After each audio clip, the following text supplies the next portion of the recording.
ठाकुर जी ने कही कि हमको केदारनाथ बद्रीनाथ ले चलो, चारों धाम की यात्रा करनी है।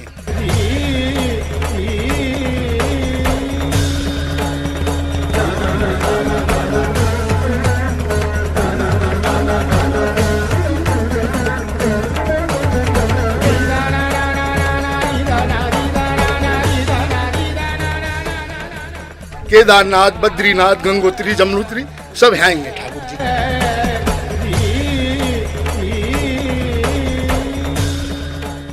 हम केदारनाथ पहुंच चुके हैं। आप देख सकते हैं कि व्यूज़ में कि कितनी सीढ़ियां हैं जो मंदिर के प्रांगण तक जाएंगी।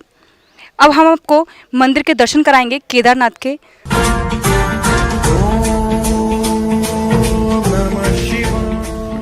ये सीढ़ियां मंदिर की ओर जाती हैं, केदारनाथ मंदिर की ओर। जैसे कि केदारनाथ उत्तराखंड में पहाड़ों पर बसा हुआ है, उसी प्रकार ये मंदिर भी पहाड़ के ऊपर है और इसके लिए जाने का रास्ता सीढ़ियां हैं और हम सीढ़ियों के माध्यम से मंदिर की ओर जाएंगे।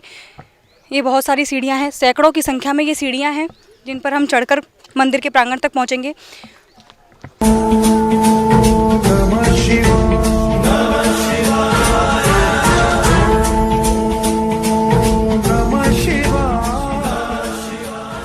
तो जैसा कि हमारी संवाददाता आकांक्षा शर्मा ने आपको बताया कि अब हमारे जो सफ़र का दौर था, जो 84 कोस की जो यात्रा हमने प्रारंभ की थी, उसके दूसरे चरण में अब हम प्रवेश कर चुके हैं। इस वक्त हम आदि केदारनाथ की चढ़ाई पर चढ़ना हम लोगों ने प्रारंभ कर दिया है। जिस तरीके से केदारनाथ में पहाड़ों में विराजमान है भगवान शंकर, वैसे ही यहाँ भी वही दृश्य देखने को मिलता है। पहाड़ों के बीच से गुजरती हुई ये सीढ़ियाँ ऐसा प्रतीत कराती हैं जैसे हम आदि बद्रीनाथ के ही, केदारनाथ के ही दर्शन करने जा रहे हों। तो काफ़ी ऊपर चढ़ने के बाद ये मंदिर का गर्भगृह है। जैसा कि आपको पता है कि भगवान भोलेनाथ पहाड़ों पर रहते हैं, बर्फीली पहाड़ों पर रहते हैं। उसी तरह जिस तरह ब्रज में भगवानों को बुलाया गया था श्री कृष्ण ने, उसी हिसाब से केदारनाथ का मंदिर है। उस गर्भगृह में हम पहुंचेंगे और भगवान के दर्शन करेंगे।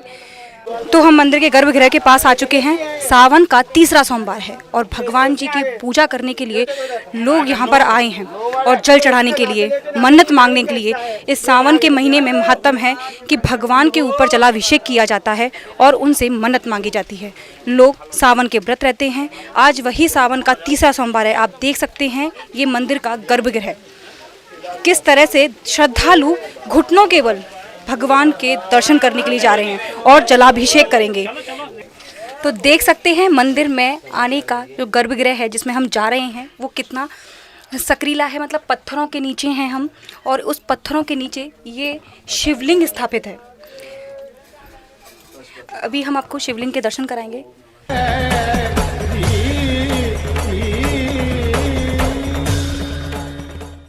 जो हम केदारनाथ के दर्शन कराने के लिए लेकर आए थे और जिस गर्भगृह की मैं बात कर रही थी, ये वो गर्भगृह है। और ये देखिए, ये केदारनाथ की शिवलिंग है जिसको देखने के लिए हम उत्तराखंड जाते हैं और दर्शन करने के लिए जाते हैं। और उन्हीं को भगवान श्री कृष्ण ने अपने ब्रजवासियों के लिए और अपने माता पिता के लिए उनको यहाँ बुलाया था। सारे देवी देवता यहाँ ब्रज में आ चुके हैं और वो यहाँ स्थापित हैं।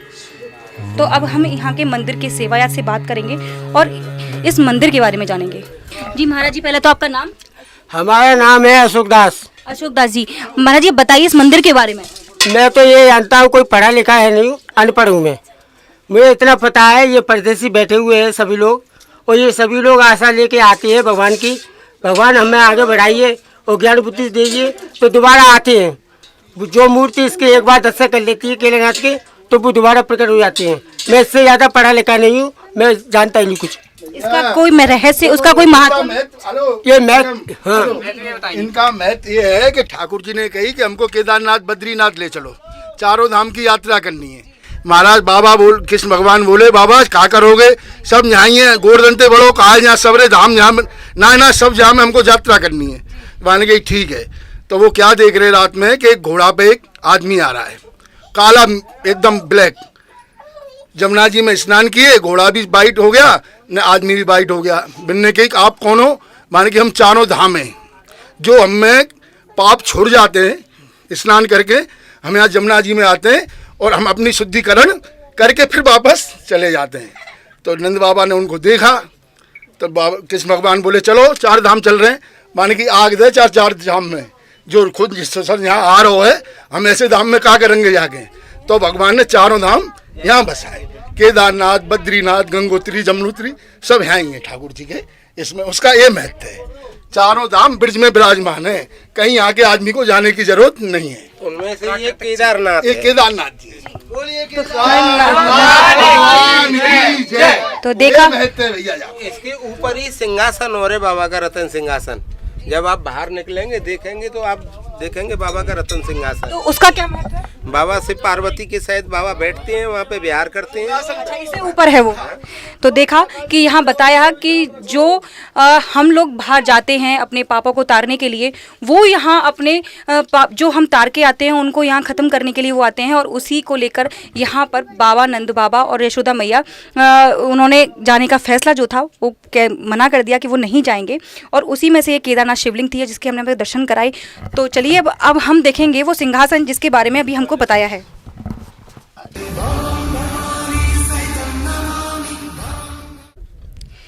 जिस रतन सिंहासन के बारे में यहाँ के जो सेवायत थे और जो लोग यहाँ थे उन्होंने बताया था, ये वही सिंहासन है। वैसे तो सिंहासन बनाया जाता है कलाकृति के हिसाब से, लेकिन ये प्रकृति है, ये पहाड़ों में स्वतः ही बनाया हुआ है। इस सिंहासन पे माता पार्वती और शंकर भगवान विराजित होते हैं।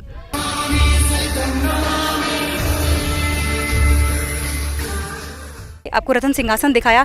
जब आप यहाँ आएँ तो यहाँ के दर्शन जरूर करें, क्योंकि आप लोग बाहर जाते हैं दर्शन करने के लिए, एक बार ब्रज क्षेत्र में जो विराजित हैं जिनका महत्व माना जाता है, आप उनके दर्शन जरूर करें। और केदारनाथ में 2 किलोमीटर की परिक्रमा है, जो मैं कहूँगी अपने सहयोगी कैमरामैन से कि वो इन पहाड़ों को दिखाएं और उनके माध्यम से दिखाएं कि ये 2 किलोमीटर की परिक्रमा पहाड़ों से लगाई जाती है। एक बार वो अपने कैमरे के माध्यम से इन पहाड़ों को दिखाएं।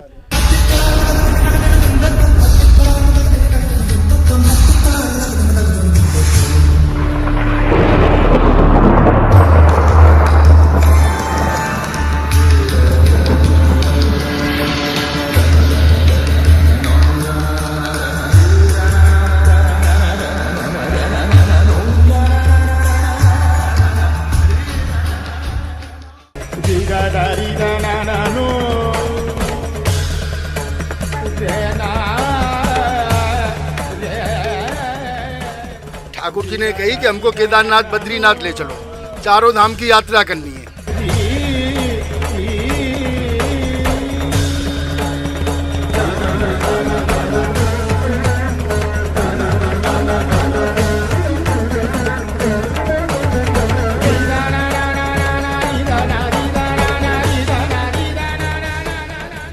केदारनाथ, बद्रीनाथ, गंगोत्री, जमुनोत्री सब हैं ठाकुर जी।